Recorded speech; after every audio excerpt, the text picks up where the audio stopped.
77,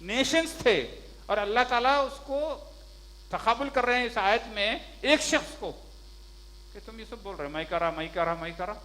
اللہ تعالیٰ کہہ رہا ہے کہ ہم نے اس سے پہلے کتنی قوموں کو ہلاک کر دیا جو تم سے زیادہ طاقتور تھے اور تم سے زیادہ جمع کر رکھے تھے. وَلَا يُصَلُّ عَنْ ذُنُوبِ الْمُجْرِمِينَ، اور مجرمان پر جب اللہ کا عذاب آ جائے تو اللہ ان سے سوال نہیں کرتا. تو یہاں پر یہ بات غور کرنا ہے، اگر ہم نے اسی بیماری کو، اسی روش کو اختیار کیا جو قارون نے اختیار کیا، تو پھر ہم دور نہیں ہیں بربادی سے. گزشتہ جمعۃ المبارک کا خطبہ اور آج کا دونوں کو جمع کر لیں مضمون کو، تو یہ اوصاف، یہ بیماری، یہ انفیکشن اگر ہم میں آ جائے تو اللہ کہتا ہے ذرا سبق حاصل کرو. نہیں جانتے کیا؟ اس سے پہلے جو یہ روش اختیار کیے، کیا تھی وہ؟ اپنی خوشیوں کے پیچھے دوڑنا، آخرت کو فراموش کر دینا، منمانی کرنا، لوگوں کی ہیومن ریسپیکٹ، ڈگنیٹی چھین لینا، لوگوں پہ ظلم کرنا. انشاءاللہ پھر آیا تو خالی اس ایک حصے پر، ڈومیسٹک وائلنس پر پورا خطبہ کر لیتے ہیں، اس لیے صرف تعارف ہی ہے. اب یہ سب کہے تو آیت نمبر 79 میں 79 میں کہا جا رہا ہے فَخَرَجَ عَلَىٰ قَوْمِهِ فِي زِنَتِهِ. اب وہ اپنی پس قوم کی طرف نکلا اپنی زیب و زینت کو اختیار کر کے. یعنی جب اللہ دولت دیا ہے، یہ پوری باتیں فراموش کر کے لوگوں میں شو آف کے پیچھے پڑ گئے، اپنی دولت کا کرنا. اور اس میں سے ہم میں سے بہت سے لوگ اس میں مبتلا ہیں کہ جو کریں گے کام نمبر 1 ہونا، ہر چیز جو ہے. یہ تو قانون کیا تھا لوگوں میں جا کر دکھلاوا کرنے کے لیے. تو جب لوگوں نے دیکھا کہ یہ قارون جو ہے اپنے ٹھاٹ باٹ کے ساتھ باہر نکلا ہے لوگوں کو امپریس کرنے کے لیے اپنے دولت کے زور پر، تو ایک طبقے نے کہا کیا نصیب والا آدمی ہے. آج ایسی ہوتا، جیسے ہم نے مثال دی تھی گزشتہ وقت پہ، بڑی زوردار شادی کرے، بڑا ہی ڈیکوریشن اور بڑے ہی اچھے، کہ کیا نصیب والا ہے، کیا زبردست کام کرا. ایسا رہنا تھا اپنے پاس بھی دولت. لوگوں نے یہ کہا. اللہ تعالیٰ کی آیت میں کہہ رہا ہے کہ ہم نے کیا کیا کہ زمین کے اندر اس کو اور اس کے گھر کو، دونوں کو زندہ دفن کر دیا. عذاب آیا اللہ کا دنیا کے اندر ایسی حرکتیں کرتے رہے تو ہمیں بتلایا جا رہا ہے کہ اسے توبہ کرو، اس روش سے. اور وہ لوگ جو کل تک یہ کہہ رہے تھے کیا لکیت نہیں ہے، کیا نصیب والا ہے، تھوڑی سی عرصے میں کیا پیسے کمایا ہے، کیا ٹھاٹ کی زندگی، کیا گھر، کیا اس کی تقریب، کیا اس کے پارٹیز، کیا اس کا نصیبہ. اب وہ لوگ جب دیکھے بولے اچھا ہی ہوا اپنے پاس دولت نہیں ہے نہ یہ ہم کام کرتے. دوسرے دن اسٹیٹمنٹ بدل گیا ان کا. جو لوگ یہ کہہ رہے تھے کہ بڑا اچھا ہے، بڑا خوش نصیب ہے، اب کہہ رہے ہیں کہ اپن تو بچ گئے، نہ وہ دولت ہے نہ اپن وہ حرکتیں کرے. تو میرے دوستوں توبہ کرنا چاہیے، اللہ کی دی ہوئی نعمتوں پر اس کا شکر ادا کرنا چاہیے، اس سے زمین میں خیر کو پھیلانا چاہیے، زمین میں فساد نہیں کرنا چاہیے. یہ ساری ان باتوں کا خلاصہ ہے. پھر ایک ہی آیت پر مجھے آج بھی وقت ختم ہو گیا، رک جانا پڑا. بہرحال پھر کبھی اور مزید گفتگو اس پر یا کسی اور عنوان پر کر لیتے ہیں. میں اپنے اس دعا کے ساتھ اپنی بات کو ختم کرتا ہوں کہ جو کچھ سچی بات میں نے کہی اس پر اللہ تبارک و تعالیٰ مجھ کہنے والے کو اور تمام سننے والوں کو عمل کی توفیق عطا فرمائے. اللہم ارنا الحق حقا وارزقنا اتباعہ، اللہم ارنا الباطل باطلا وارزقنا اجتنابہ. اے مولا کریم جو حق بات ہے ہم سب پر واضح فرما، اس پر چلنا ہمارے لیے آسان فرما. اے مولا کریم جو باطل بات ہے ہم پر واضح فرما، اس سے بچنا ہمارے لیے آسان فرما. اے مولا کریم اس مسجد کو بنانے والے، اے اللہ اس میں تعاون کرنے والے، اس کو آباد کرنے والے، اس کے انتظامات کرنے والے تمام کو دنیا و آخرت میں بہترین جزائے عنایت فرما. اللہ جتنے ساتھی دعا کر رہے ہیں یا دعا کے لیے کہیں تمام کی دعاؤں کو قبول فرما. جو پریشان حال ہیں ان کی پریشانیوں کو دور فرما. جو بیمار ہیں انہیں صحت عاجلہ شفاء کاملہ عطا فرما. طالب علموں کو امتحان میں کامیابی عطا فرما. جو بے روزگار ہیں انہیں حلال رزق عطا فرما. اے مولا کریم جو نعمتیں آپ نے عطا کی ہیں، اے اللہ زوال نعمت سے ہم سب کو محفوظ رکھ. اے اللہ ہم پر، ہمارے بچوں پر، بچوں کے بچوں پر کبھی ایسا وقت نہ لا کہ وہ دنیا والوں کے آگے ہاتھ پھیلائیں. دنیا والوں سے مستغنی فرما، دنیا والوں سے بے نیاز فرما، اپنے در کا سوالی بنا، اپنے در کا بھکاری بنا. اے مولا کریم پریشانیوں کو دور فرما. اے اللہ ہم تمام حاضرین مجلس کو بھی، بچوں کو، بہن بھائیوں کو، تمام کو حادثائی اموات سے محفوظ رکھ. اے اللہ اسی موت سے محفوظ رکھ جس میں توبہ کی توفیق بھی نہ ملے. اے اللہ مرنے سے پہلے توبہ کی توفیق عطا فرما. اے اللہ ہماری توبہ کو قبول فرما. اے اللہ ہم پر رحم فرما، ہماری بیوی بچوں پر رحم فرما. اے مولا کریم ہماری بہنوں پر رحم فرما، ان کے شوہروں پر رحم فرما، ان کے بچوں پر رحم فرما. اے مولا کریم ہمارے بھائیوں پر رحم فرما، ان کی بیویوں پر رحم فرما، ان کے بچوں پر رحم فرما، اے اللہ ہمارے بوڑھے ماں باپ پر رحم فرما، اے اللہ ان کی بیماریوں کو صحت سے بدل دے، اے اللہ ہمارے فوت شدگان کی مغفرت فرما، ان کی خبروں کو جنت کا باغیچہ بنا، ان کے درجات کو بلند فرما، انہیں جنت الفردوس عطا فرما، اے اللہ روئے زمین کے تمام مظلوم مسلمانوں کی مدد فرما، جہاں جہاں ہمارے کلمہ گو بھائی بہنیں پریشان اللہ ان کی پریشانیوں کو دور فرما، اے اللہ اپنا فضل و کرم شامل حال فرما، اے اللہ ہم تمام کو عزت و چین والی، راحت و اطمینان والی، سکون والی زندگی عطا فرما، اے اللہ جب تک رکھے ہم تمام کو اسلام پر رکھ، عزت سے رکھ، ہم سب کا خاتمہ ایمان پر فرما۔ سبحان ربک رب العزت عما یصفون وسلام علی المرسلین والحمد للہ رب العالمین۔